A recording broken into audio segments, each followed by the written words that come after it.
तो ये दोनों हारे, पता ना आपको, दोनों हारे हैं और जिंदगी में दोनों ना जीतेंगे। इसकी बात नहीं जीतेंगे 27 में, सब तो बयानबाजी कर रहे हैं। भाजपा जीत जाएगी, ये नहीं जीतेंगे। ये फिर योगी जी के चम्मच का बनेंगे, योगी जी के रहम पर रहेंगे। तो ये समझना चाहिए कि जो भी फर्जी मुसलमान, एक्स मुस्लिम, नेक्स्ट मुस्लिम, फैक्स्ट मुस्लिम जितने भी हैं, जो भी हैं, वो अपने बाप के नहीं हैं। अगर बाप के नहीं है तो वो आपके भी नहीं है। तो जब तक वो उस लाइन का नहीं होगा, हम कह दें कि पत्रकार तो सब हवा में ही है, सब फर्जी ही है, सब गोदी मीडिया ही है, तो ये पत्रकारों के शान में गुस्ताखी कहलाएगी, अपमान कहलाएगा। कन्वेंट में ना पढ़ता हो तो मैं राजनीति और समाज सब छोड़ दूंगा और उनकी गुलामी करूंगा, मौर्य जी की। उनके गेट पे दरबान बन के खड़ा हो जाऊंगा। पहले मौर्य जी का पता लगाओ। अब नमस्कार, मैं सुरजीत और आप देख रहे हैं दोस्तों द लोकसभा। दोस्तों, उत्तर प्रदेश के उप मुख्यमंत्री केशव प्रसाद मौर्य ने एक बयान दिया। उन्होंने बोला कि जो मदरसा में बच्चे पढ़ते हैं वो कभी देश के लिए सच्चे और वफादार नहीं हो सकते। उनका सीधा सा कहना है कि जो मदरसा में बच्चे पढ़ते हैं, जो पढ़ते लिखते हैं, जो बड़े होते हैं, वो कभी भी देशभक्त नहीं हो सकते। उन्होंने बोला कि तस्लीमा नसरीन जिस तरीके से बयान दी, उनकी बातों में हाँ में हाँ मिलाते हुए उन्होंने प्रेस कॉन्फ्रेंस में बात दोहराई। उन्होंने बोला कि सही बात है, मुसलमान के बच्चे जो मदरसा में पढ़ते हैं वो देशभक्त कभी नहीं हो सकते। तो हमें लगा इस विषय पर किसी खास मुसलमानों से ही बात करनी चाहिए, जो इनकी लीड करता हो, जो इनके बारे में जानता हो, जो मदरसा को अच्छे से पहचानता हो, उनसे बात की जाए। तो हमारे साथ जुड़े हैं ऑल इंडिया यूनाइटेड मुस्लिम मोर्चा के अध्यक्ष गुलाम सरवर जी। उनसे जानने की कोशिश करें कि आखिर जिस तरीके से केशव प्रसाद मौर्य हो या फिर योगी आदित्यनाथ तमाम बातें कहते रहते हैं मुसलमानों को लेकर के, लेकिन हाल ही में उन्होंने ये बात बोली कि मदरसा में जो बच्चे पढ़ते हैं वो कभी भी देशभक्त नहीं हो सकते, वो देश के लिए वफादार नहीं हो सकते। क्या कहेंगे गुलाम सरवर जी? सबसे पहले ऑल इंडिया यूनाइटेड मुस्लिम मोर्चा का मैं अध्यक्ष नहीं हूँ, हमारे अध्यक्ष डॉक्टर एम एजाज अली है, जो पूर्व सांसद राज्यसभा के हैं, बड़े डॉक्टर हैं, वो अध्यक्ष हैं। मैं राष्ट्रीय प्रवक्ता हूँ। ये अलग बात है, उन्होंने मुझे राष्ट्रीय कार्यकारी अध्यक्ष बना दिया। ये सफाई ज़रूरी है क्योंकि वीडियो हमारे लोग भी तो देखते हैं। केशव प्रसाद मौर्य जी का नाम आपने लिया और तस्लीमा नसरीन का नाम आपने लिया, दोनों को मैं ज़रा सा अलग अलग कर देता हूँ। तस्लीमा नसरीन के बारे में विकिपीडिया पर जाइए और पता लगाइए। उनके पिताजी खुद बहुत बड़े मौलाना थे, उनके पिता स्वयं। तो वो तो अपने पिता को ही गड़िया रही है, वो अपने पिता को आतंकवादी कह रही है, अगर वो कह रही हैं तो। हाँ, उन्होंने बोला है। हाँ, तो मैं क्या कह रहा हूँ, तस्लीमा नसरीन की जो पिताजी हैं वो खुद आलिम हैं, मौलवी हैं, मदरसे के प्रोडक्ट हैं, ठीक है। मतलब एक तरीके से आप कह रहे हैं कि अपने पिताजी को कुछ आतंकवादी कह रही है, अपने पिता को ही, यानी वो आतंकवादी की बेटी हुई। एक बात तय हो गया। देखिए, कोई बात हिंदू मुसलमान मत समझिए, फैक्ट को निकालना चाहिए, सच को लोगों तक पहुंचाना चाहिए। हम धर्म के नाम पर कोई माने बात अपने आप को गढ़ लें और मान लें और कल्पना में कोई बात आ गई कि भाई ऐसा ही होता होगा, तो ये गलत है। उसको जानना चाहिए। जब किसी चीज़ को, जैसे मोबाइल ख़राब होगा, आप ठीक करेंगे?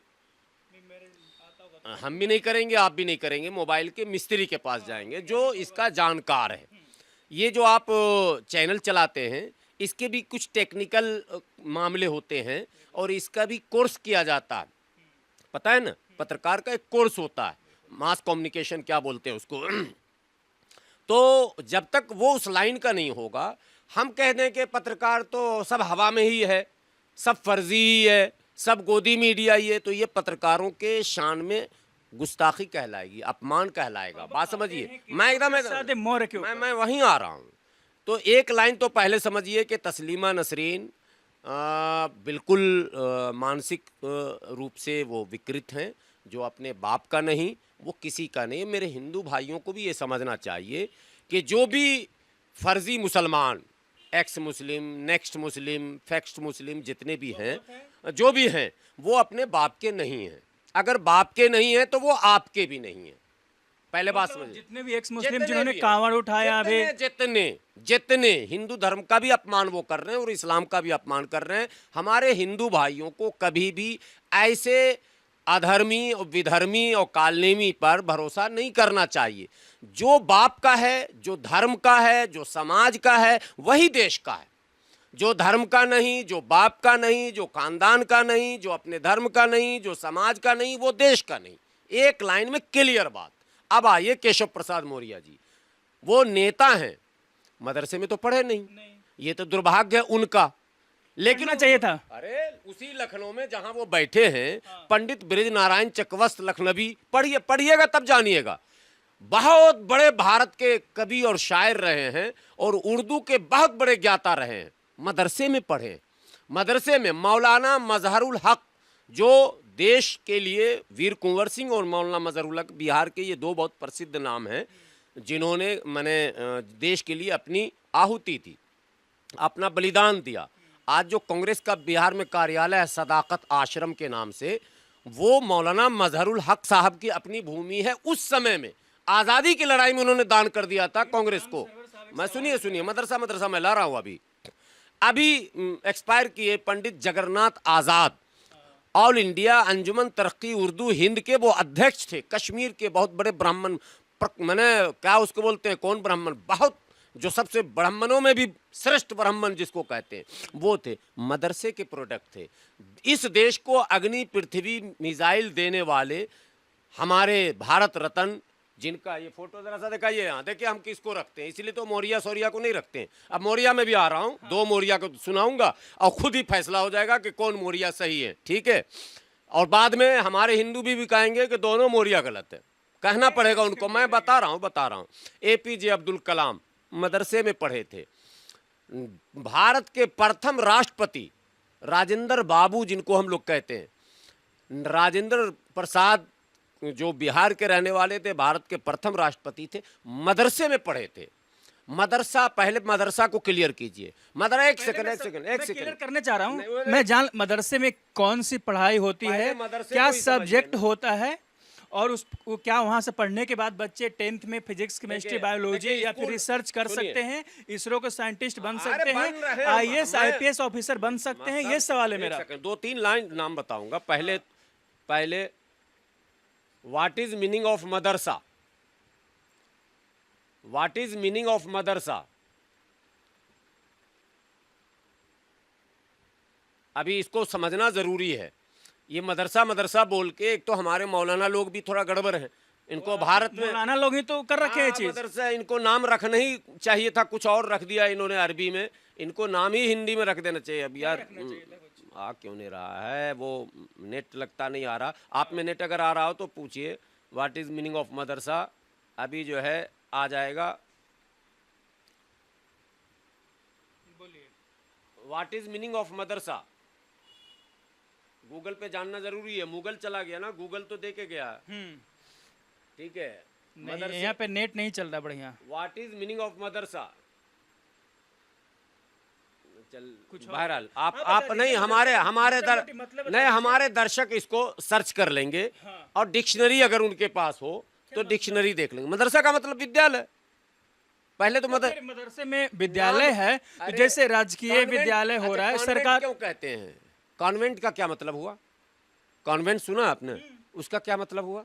अंग्रेजी में आपको अच्छा लग रहा है, जिस अंग्रेज को मार के आप भगाए, और जो उर्दू भारत में जन्म लिया, उर्दू बोलते हैं हिंदी के, नहीं, उर्दू भारत में जन्म लिया, भारत में परवान चढ़ा, ये भारतीय भाषा है, ठीक है। और इससे आपको नफरत, और जिस अंग्रेज से आप लड़े थे 100-200 साल, वो कन्वेंट में पढ़ा। मौर्य जी के बेटा का पता लगाओ आप, अगर कन्वेंट में ना पढ़ता हो तो मैं राजनीति और समाज सब छोड़ दूंगा और उनकी गुलामी करूंगा, मौर्य जी की। उनके गेट पे दरबान बन के खड़ा हो जाऊंगा। पहले मौर्य जी का पता लगाओ। अब दूसरा मौर्य लाता हूं, स्वामी प्रसाद मौर्य जी का नाम सुने? वो तो सपा से चले गए। वो तो ब्राह्मण को कह रहे हैं आतंकवादी, वो तो हिंदू धर्म की किताब को गलत लिख रहे हैं, तो उनको आप सही मान रहे हैं? अगर वो समाजवादी पार्टी भी तो उनको हटा दिया गया। पार्टी को मारिए, धर्म पार्टी छोड़िए ना, पहले सबको गोली मार दीजिए। 6-6 गोली अगर है आपके पास, पार्टी धर्म को मार दीजिए। पहले ये पूछिए कि स्वामी प्रसाद मौर्य जो कह रहे हैं, हिंदू धर्म पर जो टिप्पणी कर रहे हैं, तो सवाल उठाते हैं मूर्ति पूजा पर, हर चीज। अरे तो मतलब हिंदू धर्म उसको के लोग उसको सही मानते हैं? नहीं मानते। तो न वो सही नहीं है सही, दोनों राजनीति कर रहा, दोनों राजनीति कर रहे हैं, इसीलिए तो चुनाव हारे थे ये दोनों। हारे, पता ना आपको? दोनों हारे ना, और जिंदगी में दोनों ना जीतेंगे। इसकी बात कर नहीं जीतेंगे 27 में, सब तो बयानबाजी कर रहे हैं। भाजपा जीत जाएगी, ये नहीं जीतेंगे। ये फिर योगी जी के चम्मच का बनेंगे, योगी जी के रहम पर रहेंगे, ये जितने नहीं करेंगे। पीछे योगी जी ने बना दिया, मोदी जी वगैरह सब बोले होंगे, अमित शाह जी बोले होंगे तो योगी जी ने बना दिया। योगी जी तो किक आउट करने वाले थे, और योगी जी को चाहिए निकाल के फेंक देना ऐसे आदमी को। उप मुख्यमंत्री हैं भाई, कोई जनता में है पकड़। एक आम असाधारण महिला से चुनाव हारने वाला, बातें लंबी लंबी, बातें इतनी लंबी क्यों करते हैं दोनों मोरिया से मैं कह रहा हूं। धर्म को या तो पढ़िए, समझिए, फिर टिप्पणी कीजिए। मदरसा का मतलब आप बता रहे हैं कि सीधा सा स्कूल जैसे विद्यालय, स्कूल, यस, बस अरबी शब्द है, सिर्फ नाम बदला गया। वो उसको अरबी में कहिए, हिंदी में कहिए। अच्छा, सिलेबस भी तो बिल्कुल अलग है ना, उसमें फिजिक्स पढ़ाई जाती है, बिल्कुल पढ़ाई जाती है, इंग्लिश पढ़ाई जाती है, बिल्कुल पढ़ाई जाती है, बायोलॉजी पढ़ाई जाती मैं है। हूं सामने ना। क्या वहाँ पे से बच्चे पढ़ के आईएएस ऑफिसर बन सकते हैं? आईएएस नहीं, आईएएस का बाप बिहार में चीफ सेक्रेटरी हैं। चीफ सेक्रेटरी जो हैं वो इतनी लंबी दाढ़ी, बात समझ रहे हैं ना। नाम बता दीजिए उनका। मैं अभी नाम आ जाएगा दिमाग में मेरे। Chief secretary Aamir Subhani. आमिर सुबहानी पहले वो आईएएस रहे, कलेक्टर रहे, कलेक्टर के बाद प्रमोशन हुआ, कमिश्नर रहे, कमिश्नर से सेक्रेटरी हुए, चीफ सेक्रेटरी, होम सेक्रेटरी भी रह चुके हैं वो। मदरसा बदनाम क्यों है? बच्चे उधर क्यों नहीं जा रहे? फिर सब स्कूल में इंग्लिश स्कूल और बोर्डिंग स्कूल में पढ़ते हैं, आमिर में पढ़ते हैं। आमिर सुबहानी का सर्च कर लो, सर्च कर लो आमिर सुबहानी को। वो मदरसे से पढ़ के निकला और वो होम सेक्रेटरी और चीफ सेक्रेटरी बना नीतीश कुमार की सरकार में। कब तक पढ़े होंगे वहाँ? 10th मैं 12th हमेशा। इसी तरीके से पढ़ाई होती है वहाँ भी, जैसे हायरार्की सेट है। 7-8 साल का कोर्स होता है। बच्चे में बचपन में लोग डालते हैं। जब तक आपके बच्चे 10वीं करते हैं, मदरसे का कोर्स पूरा हो जाता है। और 10वीं मेरा नाम हाफिज गुलाम कैसे सर। पढ़ाई किया जरा? मैं मदरसे में बचपन में पढ़ा, हाफिज बना, और 1989 में मैं हाफिज बना, और 92 में 1992-93 के सेशन में मैंने बिहार विद्यालय परीक्षा समिति की जो होता है 10th किया, जिसको मैट्रिक उस टाइम कहते थे। 1 से 9 तक जो आपने मदरसे में पढ़ाई उम्र तो वही थी। अरे भाई जब मैं मैट्रिक किया था मेरी उम्र 19 साल थी। 1 साल का हेर फेर, 18-17 साल से कम में कोई कर भी नहीं सकता, कोई नहीं कर सकता 10वीं। अब हमारे 4 बच्चे हैं, सुनो, हमारे 4 बच्चे हैं। बड़ा लड़का जो है ना वो मौलाना से कम नहीं है, और एलएलबी अभी प्रैक्टिस कर रहा साकेत में। और किसी मौलाना को बोला कि उनसे बहस करा लेना। मदरसे का ऐसा प्रोडक्ट होता है एलएलबी है। लेकिन फिर इतना बदनाम क्यों किया जा रहा मदरसा को? मदरसा का नाम आते ही फिर बम फोड़ने ज्यादा वाला, तो हमें- देश विरोधी, आतंकवादी, हर तरीके का जितना तोहमत लग सकता था मदरसा के ऊपर लगा हुआ कौन लगा रहा है? पहले तो ये समझिए। नहीं, अरबों खरबों जितना पैसा एक्स मुस्लिम पे हिंदू भाई लगा रहे हैं, बहुत इत्मीनान सुनिएगा इसको, जितना पैसा एक्स मुस्लिम पर, इस्लाम धर्म को बदनाम करने पर हिंदू भाई लगा रहे हैं, उतना पैसा अगर हिंदू भाई अपने समाज के कल्याण पे लगाते तो समाज का बहुत बड़ा उत्थान होता। 1 मिनट बता रहा हूं, ये बात इत्मीनान सुनिएगा, दरपराइएगा नहीं। एक्स मुस्लिम पर, नाजिया इलाही पर करोड़ों रुपया, अभी नाजिया इलाही को जो बिल्डिंग मिली है गाजियाबाद में, करोड़ों की सिक्योरिटी, सारे हिंदू भाई उसकी सिक्योरिटी में। जैसे नाजिया ही देश है और वही हिंदू धर्म है। हिंदू धर्म को इतना बना दिया आप लोगों ने, इतना। यार भाई प्रचार प्रसार हो रहा है, बड़ा हो रहा है। मतलब आप संत पर नहीं खर्च करके, महात्मा पे, अच्छे महात्मा पे खर्च नहीं करके, प्रेमानंद जी के आश्रम में ना जाके नाजिया के पास जा रहा हिंदू, और उसकी सुरक्षा में लगा हुआ। मतलब अपने धर्म को आप खुद कितना छोटा कर रहे हैं। जिस औरत का कोई कैरेक्टर नहीं, जिस औरत का कोई माने माए बाप नहीं, जो बाप का नहीं, मैं पहले एक लाइन में कह दिया, जो बाप का नहीं, वो अपने आप का भी नहीं, वो समाज का भी नहीं, वो किसी का नहीं हो सकता। मतलब नाजिया इलाही ना मुसलमान की हुई ना हिंदुओं की हो हो पाएगी। ही नहीं सकती है, हो ही नहीं सकती है कभी। पैसे की है, आप लोग पैसा दे रहे हो, वो मौज कर रहा। और ऐसे जितने एक्स मुस्लिम आहिल साहिल राहिल जाहिल, जितने भी आहिल जाहिल, बात समझे कि नहीं, सबका एक हाल है। आप ये इससे बचो, इससे कुछ नहीं होगा। आप फिर गूगल सर्च कर लो, मेरे हिंदू भाइयों से मैं नौजवानों से कहता हूं, फिर गूगल सर्च कर लो, fast growing religious in India. मैं दुनिया की बात नहीं कर रहा हूं, इन यूरोप कर लो, इन यूएसए कर लो, पूरी दुनिया में इस्लाम तेजी से बढ़ रहा है। आपके बोलने से नहीं रुक सकता। आम को आप गाली बकोगे तो उसका मिठास खत्म हो जाएगा, सेब को गाली बकोगे तो मिठास खत्म हो जाएगा। बात समझने की। पार्टी वाले बीजेपी के कई नेता ऐसे आरोप लगाते हैं। काजू के खिलाफ आप अभियान चलाइए, जहर है। जहर है तो क्या हो जाएगा? काजू की कीमत कम हो जाएगी। अरे जिसको पता है काजू वो खा रहा है। पहले लॉजिक समझिए हमेशा, मत कीजिए ये काम। लगाते हैं अनीसा हो गई चाहे नाजिया इलाही खान, आपने भी वीडियो देखे होंगे, सब- बहुत सब- आरोप लगाते हैं उससे कुछ- और आप उन पे आरोप लगा रहे हैं। सही कौन है? कोई फर्क पड़ा पहले ये बताइए, इस्लाम पे कुछ फर्क पड़ा? अरे बदनाम हो गया सोसाइटी में, कहाँ बदनाम हो गया, किधर हो हर गया? जगह जहाँ वो लोग शक की निगाह से देखने लगे हैं अब। कौन देखे रहा शक की निगाह से? चुटकी भर लोग, यति नरसिम्हानंद के चेले जैसे लोग जो बोलता है कि देश बांट दो, एकदम मुसलमान मस्जिद कुछ नहीं रहना चाहिए। मैं नहीं कह रहा हूं, बयान है यति नरसिम्हानंद का, सिर्फ हिंदू ही रहना चाहिए। फिर उससे हिंदू ही सवाल पूछ रहे हैं, हम थोड़ा ना पूछ रहे हैं, हम तो जवाब भी नहीं मांग रहे हैं। हमारे हिंदू भाइयों को अभी पहले हिंदू धर्म के लोगों के विचार को समझना होगा। ये चुटकी भर लोग जो सैकड़ों मुकदमे में लिप्त हैं, एक आया था वो बांग्लादेशी, क्या बोलता था वो, बाल दाढ़ी रखे हुआ था, अभी जेल में है, ठीक है, और वो मक्का भी मैं गया और पक्का भी मैं गया और पूरा इस्लाम खत्म है, वो तुम जेल क्यों चले गए? फिर इसका मतलब फिर ये भी जेल गया था अभी सलीम वास्तिक। और नाजिया पर भी 420 का मुकदमा बता दूं कैठो है, चल तो रहा है। 3-4 तो कलकत्ता में है मुकदमा, चार्जशीट दाखिल हुए हैं, बात समझिए। तो ये सब बेकार की बात है। पहले मैं नाजा इलाही से बाहर निकलता हूँ, मैं सबसे बाहर निकाल रहा हूँ। बीजेपी के नेता दो मोरिया हो, तो बता दिया ना आपको। हाँ, अब ये आप पार्टी के लोग आपके- आपको बदनाम करे, दाढ़ी टोपी को लेकर के अलग तरीके से माहौल बनाया जा रहा है। दाढ़ी तो मोदी जी रखे हुए हैं, आप बोलिए दाढ़ी को क्यों बदनाम कर रहे हैं? दाढ़ी तो सारे संत हमारे रखते हैं। सुधांशु त्रिवेदी भी एक बार बोले थे। नहीं नहीं, अब बोले हैं तो उनको तो पार्टी से निकाल देना चाहिए। जितने संत महात्मा हमारे हैं सब दाढ़ी रखते हैं, सब पगड़ी भी बांधते हैं सब।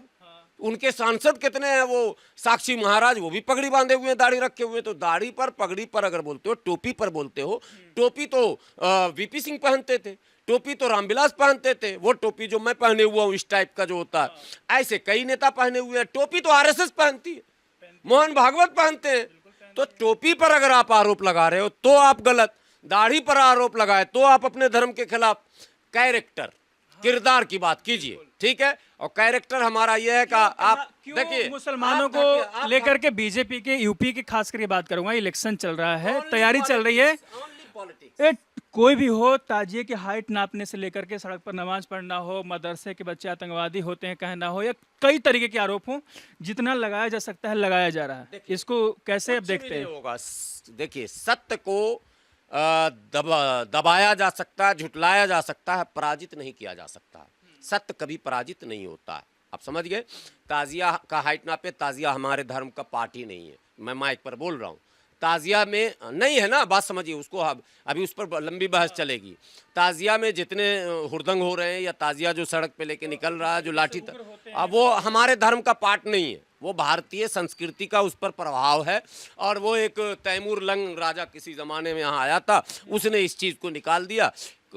हमारे मौलाना कोशिश कर रहे हैं। अब अब मैं बताऊं, जैसे किसी भी मोहल्ले का नाम ले लो, जैसे ओखला, ओखला में मुहर्रम में आप जाना और ताजिया में भीड़ देखना, कितना होगा? 500, 1000, 2000, 5000, इससे ज़्यादा नहीं होगा।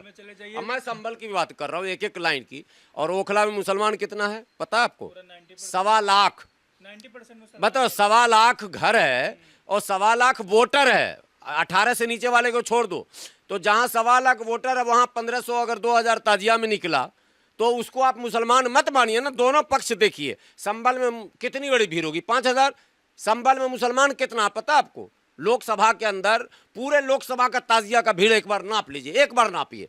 पूरे लोकसभा में अगर 200 ताजिया, 500 ताजिया बनता होगा, 500 ताजिया की तमाम भीड़ को काउंट कीजिए और संभल लोकसभा के मुसलमानों को काउंट कीजिए।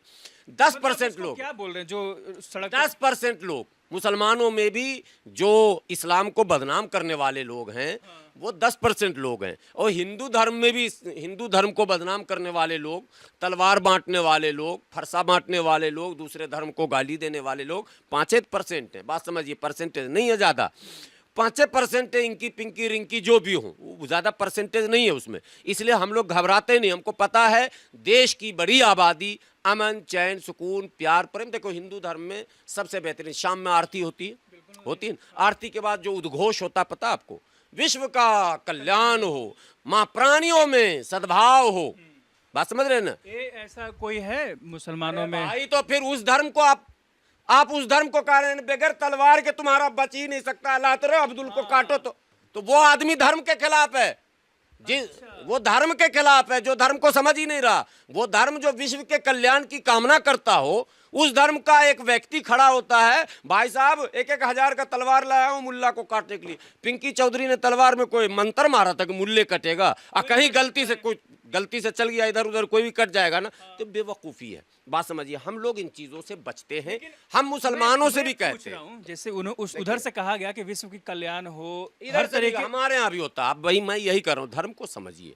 धर्म धारण करने की चीज है, धर्म को सड़क पर प्रदर्शन करने से नहीं होता। धर्म हमारे कैरेक्टर से आप समझेंगे, हमारे शब्दों से नहीं समझेंगे। शब्द तो सबके अच्छे अच्छे आ जाएंगे, अमृत वाणी ठीक है, लेकिन जीवन में वो चीज हो, ये देखने के लिए निकट जाना पड़ता है। आप जब मित्रता करेंगे, जब करीब जाएंगे, कोई मित्र अगर होंगे जीवन में आपके मुसलमान, कभी आपने अगर ऐसा मित्र पाया होगा तो आपको अनुभव होगा। हमने हिंदू मित्र पाया, हमें हिंदू धर्म का अनुभव है। हम हिंदू सोसाइटी में रहते हैं, हमें अनुभव है। आप एक बात और देखिए, इतना हिंदू मुसलमान करने के बाद भी, नहीं, इतना होने के बाद भी भारतीय जनता पार्टी को आप हिंदुओं का पार्टी भी अगर मान रहे हैं, मैं कर रहा हूं, तो हिंदू तो 80% है, तो वोट तो 80% मिलना चाहिए भाजपा को। बिल्कुल मिलना चाहिए। कहीं मिला हो तो बताइए। 37% मिला है। कहीं ना मिला, इसका मतलब हिंदू भाई नहीं स्वीकार। हिंदू को जो आप गलत प्रस्तुत कर रहे हैं, हिंदू तो मेरे लिए लड़ रहा।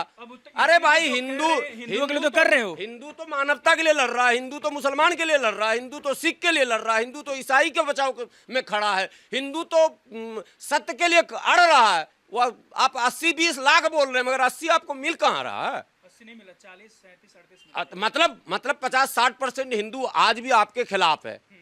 मतलब क्या है इसका? मतलब हिंदुओं की बहुत बड़ी संख्या आज भी मानवता के पक्ष में, इंसानियत के पक्ष में। बोले धर्म अपना निजी मामला है, घर में रखिए, लेकिन हम मानवता की बात करेंगे तो हम ऐसे हिंदू भाइयों को ना सलाम करेंगे यार। धर्म आएगा या आप पहले एक देश बात बताओ, हम ऐसे हिंदू भाइयों को सलाम करें क्या हम जाएं वो मौर्य जी के चक्कर में पड़े? पहले ही बताइए। तो नेता है तो नहीं, हम क्या 10,000 की भीड़ खड़ी है उनके सामने, बोल रहे वाह वाह हो रहे हैं। चुनाव तो फिर भी हार ही रहे हैं ना। अच्छा, आपने भी एक बात बोली, केशव प्रसाद मौर्य भले हार जाए लेकिन बीजेपी चुनाव जीत जाएगी। बीजेपी तो जीतेगी, वो तो मैं पहले भी कह रहा हूँ।